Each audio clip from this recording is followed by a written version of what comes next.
Hello students, welcome back to Shanti Kunj online classes.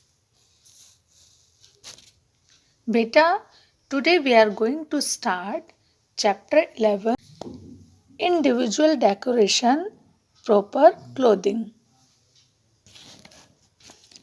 यानी व्यक्तिगत सज्जा उचित वेशभूषा।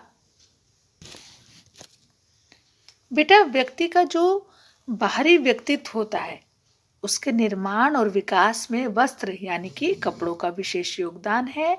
और बच्चों, वस्त्रों से ही किसी भी व्यक्ति की सामाजिक प्रतिष्ठा तथा संस्कृति का अनुमान लगाया जा सकता है। बच्चों, वस्त्र जो है वो मानव जीवन की मुख्य आवश्यकता है, इसलिए वस्त्र हमेशा समय और अवसर के अनुकूल होने चाहिए। अवसर के अनुकूल वस्त्र शरीर की शोभा और व्यक्ति के आत्मविश्वास की वृद्धि करते हैं। बच्चों, वस्त्र हमेशा व्यवसाय, समय और ऋतु के अनुकूल ही होने चाहिए। अब जानेंगे बच्चों कि व्यक्तिगत सज्जा का क्या अर्थ होता है, व्यक्तिगत सज्जा से क्या मतलब होता है। बच्चों, व्यक्तिगत सज्जा का अर्थ है किसी व्यक्ति के शरीर की बनावट।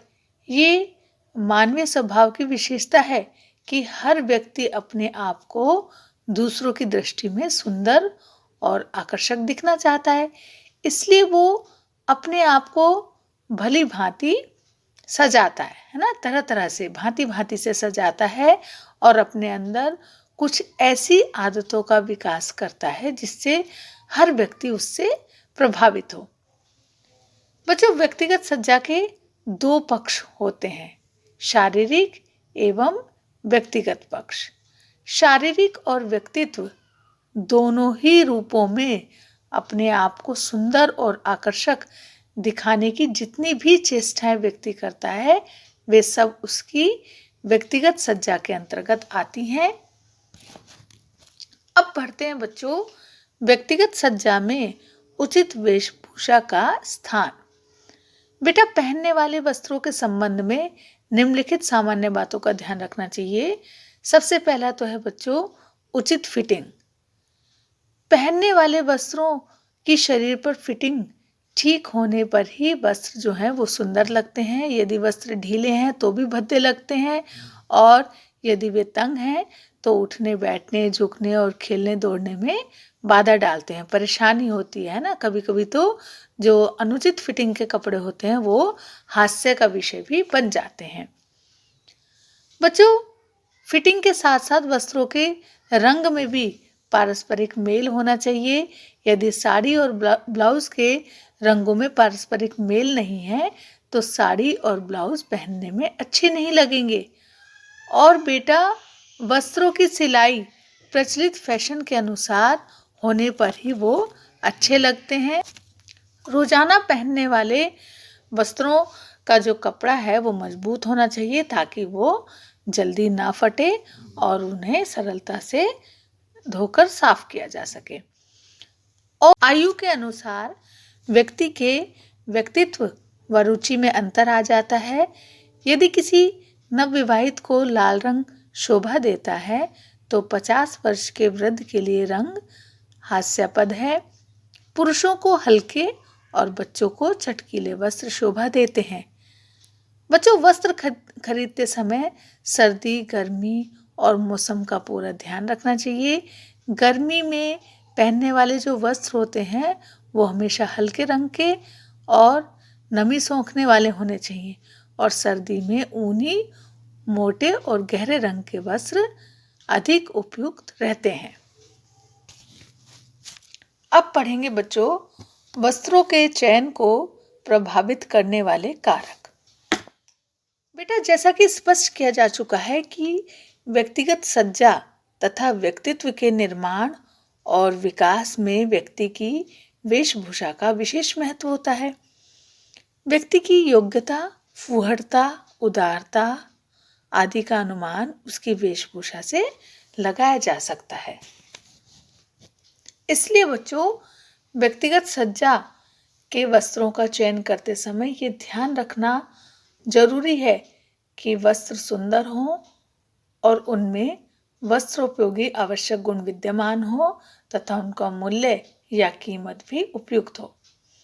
और बेटा, वस्त्रों के चयन को प्रभावित करने वाले इन मुख्य कारकों का संक्षिप्त विवरण निम्नवर्णित है। सबसे पहले है कपड़ों की सुंदरता।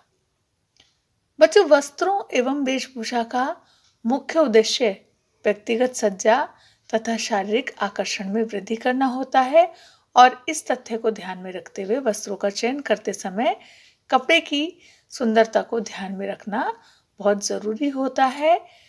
वेशभूषा के लिए वस्त्रों की सुंदरता के निर्धारण हेतु विभिन्न कारक महत्वपूर्ण होते हैं। सामान्य रूप से वेशभूषा के वस्त्रों के आपसी मेल का भी विशेष महत्व होता है ना।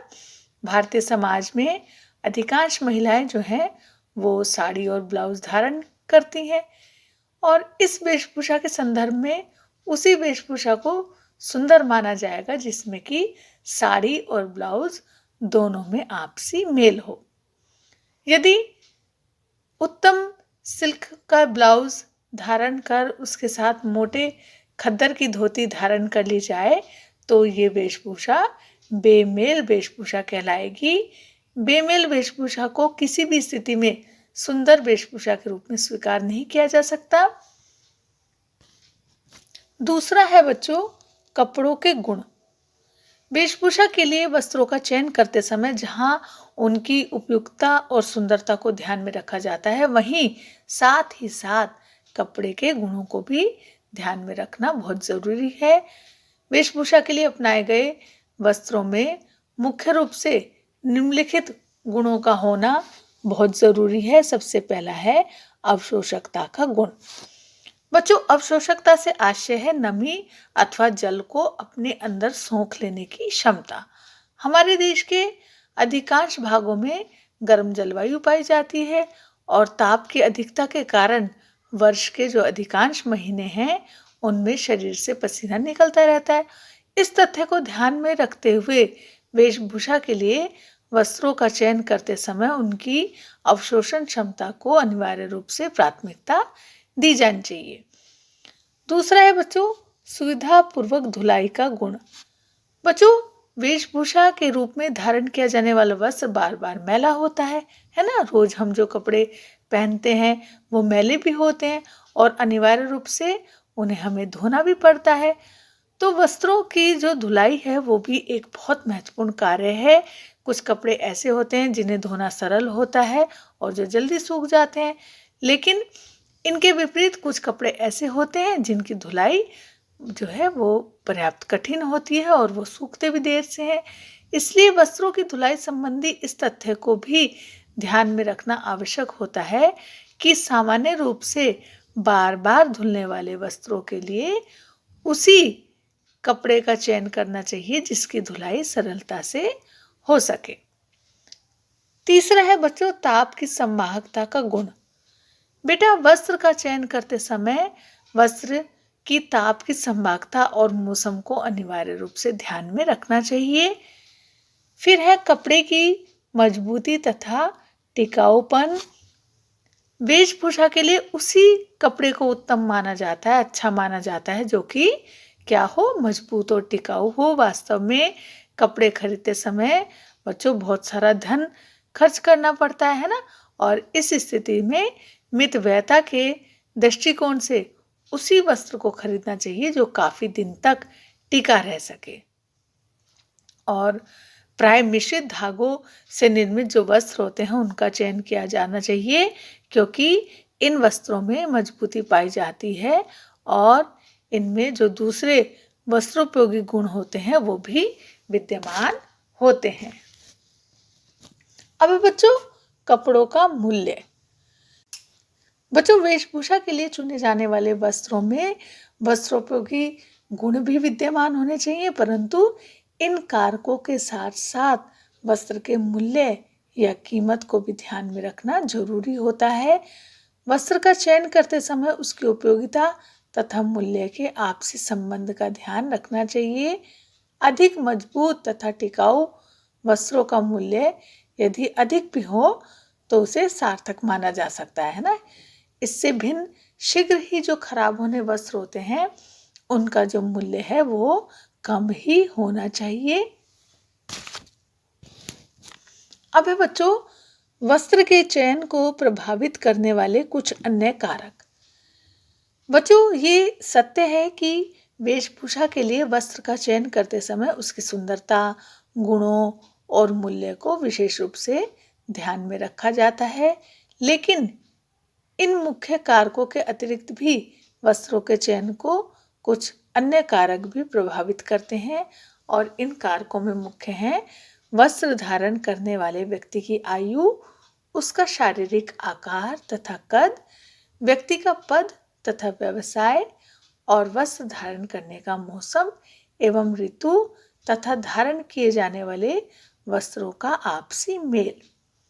बेटा इन समस्त कारकों को ध्यान में रखकर ही उपयुक्त वेशभूषा का चयन किया जाना चाहिए। उपयुक्त वेशभूषा का चयन व्यक्ति के व्यक्तित्व को निखार देता है। बेटा आज हम इतना ही पढ़ेंगे। नेक्स्ट क्लास में हम पढ़ेंगे व्यक्तिगत वेशभूषा से संबंधित कुछ नियम। सभी बच्चे आज हमने जितना पढ़ा है उसको रिवाइज करेंगे, ठीक है बच्चों? तो चलिए बच्चों फिर मिलते हैं नेक्स्ट क्लास में। तब तक के लिए बाय बाय।